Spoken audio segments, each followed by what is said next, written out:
ఎన్ని అడ్డంకులు ఎదురు వచ్చినా ఆగకుండా ముందుకు సాగడం నేర్చుకో. ఎన్ని బాధలు నిన్ను భయపెట్టడానికి ట్రై చేసినా బలంగా వాటిని ఎదుర్కో. ఎన్ని అపశకునాలు నీకు కనిపించినా వాటినన్నిటినీ దాటుకొని ముందుకు సాగడం నేర్చుకో. నువ్వు గెలుపొందిన మరుక్షణం ఇవన్నీ నీ దగ్గరికి రావడానికి కూడా జింకుతాయి. జీవితం తెల్ల కాగితం లాంటిది.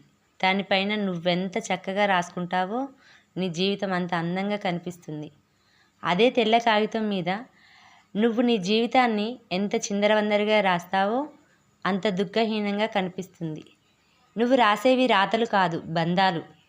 నువ్వు కలుపుకుపోయేవి మంచిగా ఉంటే జీవితం అంతా ఆనందదాయకం అవుతుంది.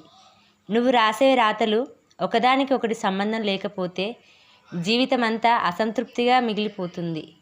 జీవితం ఎలా ఉండాలో నువ్వు చేసే పనుల మీద, కలుపుకుపోయే బంధాల మీద ఆధారపడి ఉంటుంది.